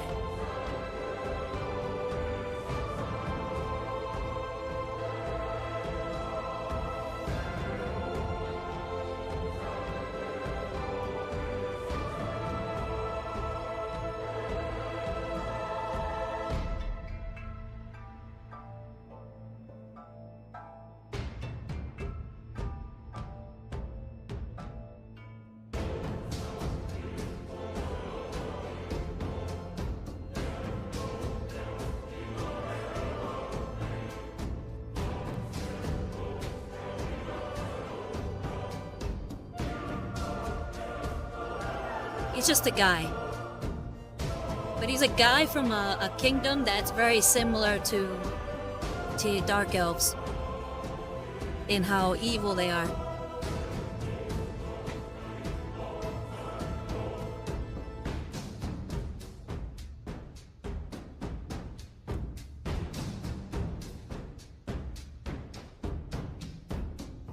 Yeah. Pretty much. I've heard that the kingdom that Elric is from is a large inspiration to the Dark Elves. He said, "Oh, so Florida." Yeah, I guess so.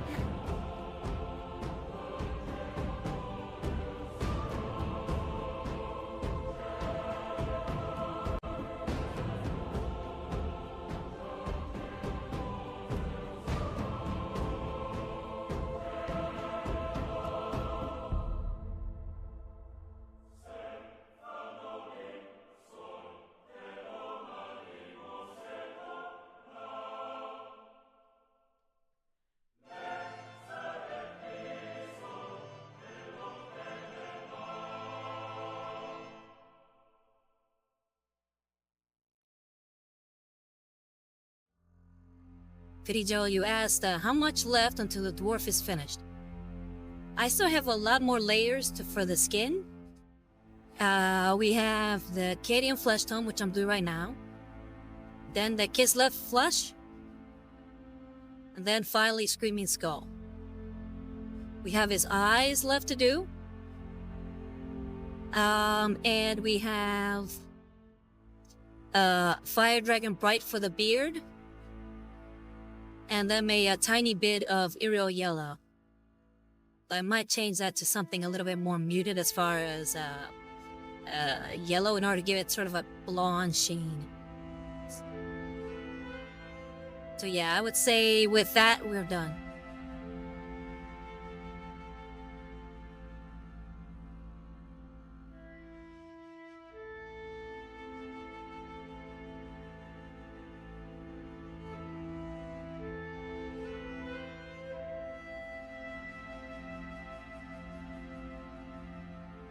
Oh, and then of course his base. Gotta do his base.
Video, you said, I think I have to go in 10 minutes. You're gonna end the stream too then, or? Oh yeah. In about 10 minutes, I'll be finishing the stream. I just want to get this color for the dwarf in before we have to call it a night.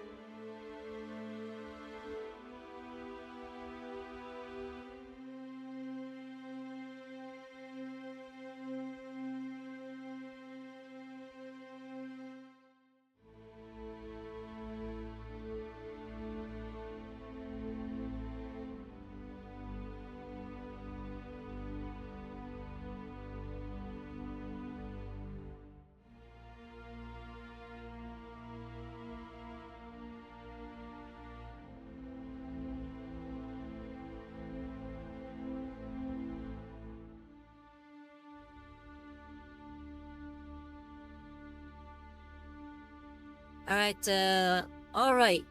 By the way, why are all dwarfs pirate slayers beard colored?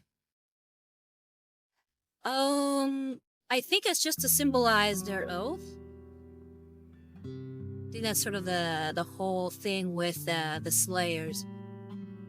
They have their oaths of pretty much just fighting until they die. I think that has something to do with representing their vow. I'm not 100% on that. I actually need to read a little bit more on dwarf lore, especially dwarf fantasy lore.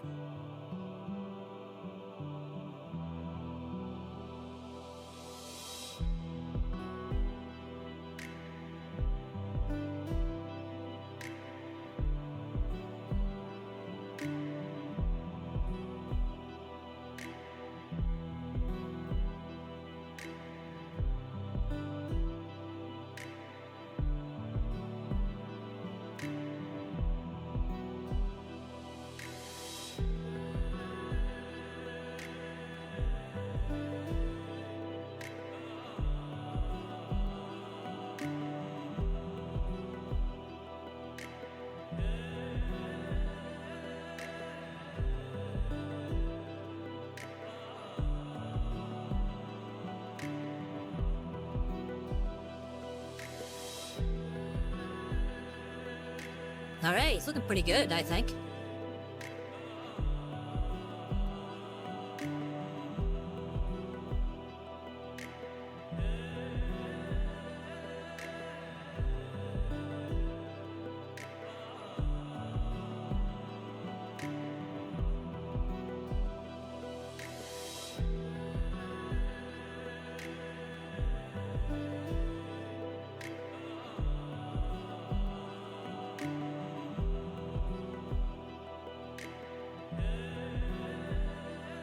I don't know, what do you guys think? I think I can try to do his eyes right now?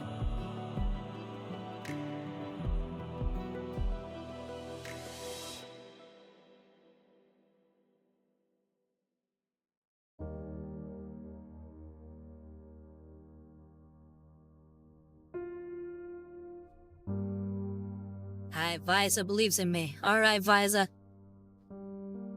Try to do the eyes just real quick. You got 5 minutes. Let's grab 000 grabby.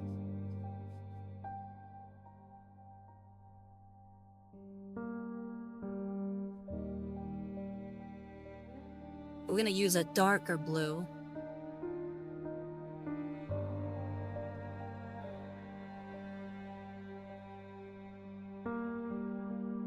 So we're gonna use the Cantor blue.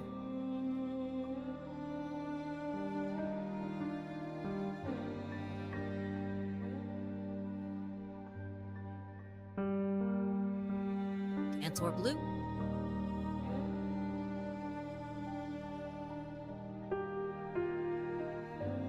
Let's try to keep it at the tip.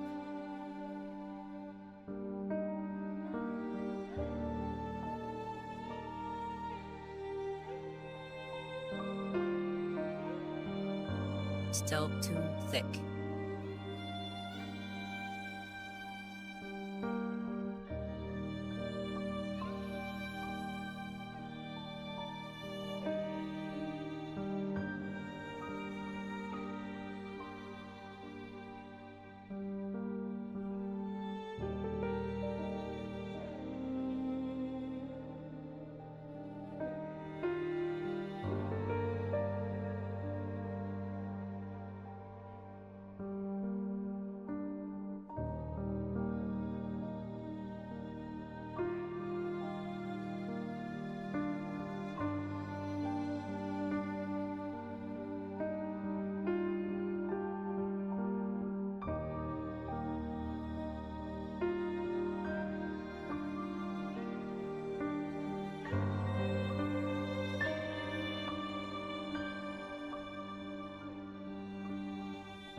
Right. He said, so yeah, last stream before or after just watching you around 1 a.m. again, huh? Yeah, I guess so.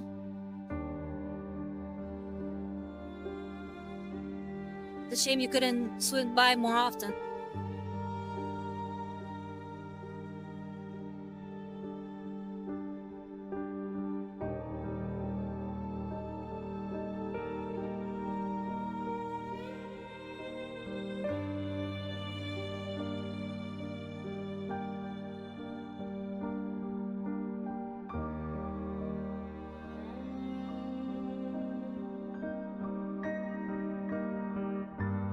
Yeah, I know you tried. Don't worry, I don't hold it against you.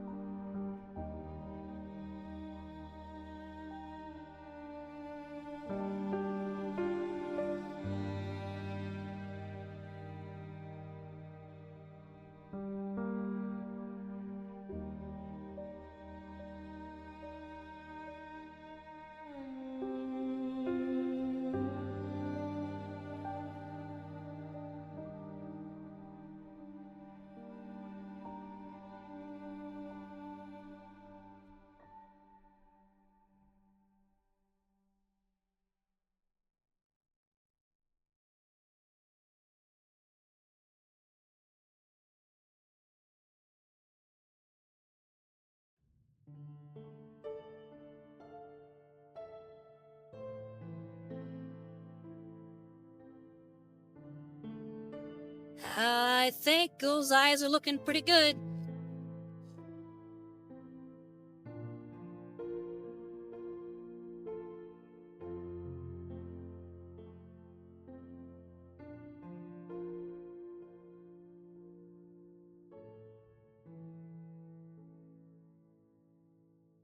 I know, what do you guys think?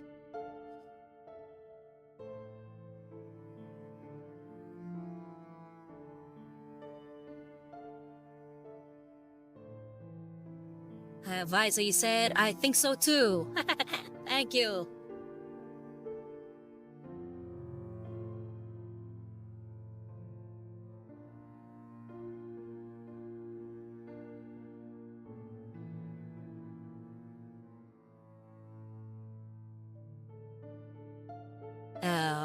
But Afidija, you said, looks really alright.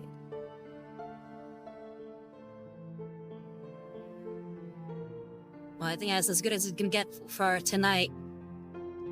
As we are done for today. Let's close up shop, shall we? Alright, and as you know, the theme music for the stream is Chords of Lament and Hope by the Venerable liturgist Adam Bell.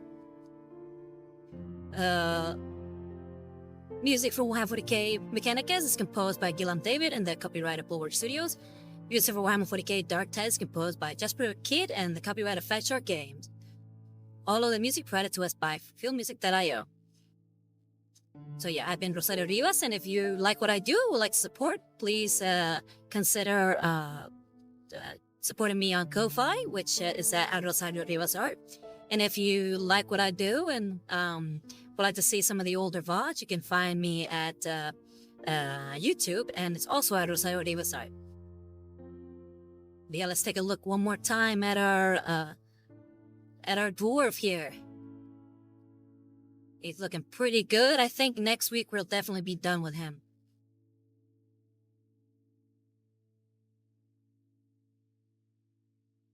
And Fidio, you asked me, are we gonna raid? Let's see if we can.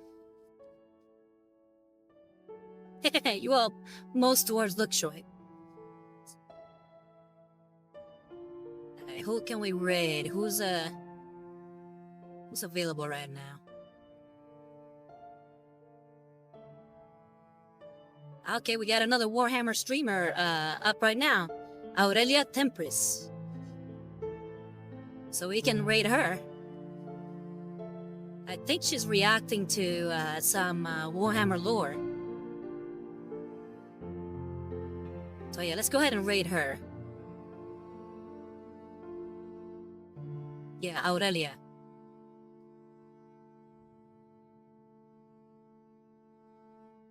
I don't know.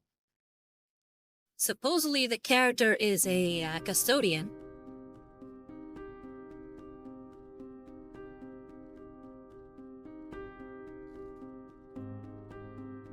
But yeah, let's go check it out. So yeah, as you know, I am Rosario Rivas, interrogator to Lady Marcombe of the Order Herticus, and this has been Looking Cute and Making Kenny, painting minis. Anyway, this has been fun, guys, so thank you very much for coming. Thank you very much, Video. Thank you very much, Biza. Video said, oh no, we're about to get chaos. I don't think so. But we'll see. And Video also said it was fun, Rosa. Till next week. Yeah, it definitely was. You guys have a great week, okay? Hey, my pleasure. You guys take care, alright? Varlets, I'm setting out from the grim dark future. Have a good night.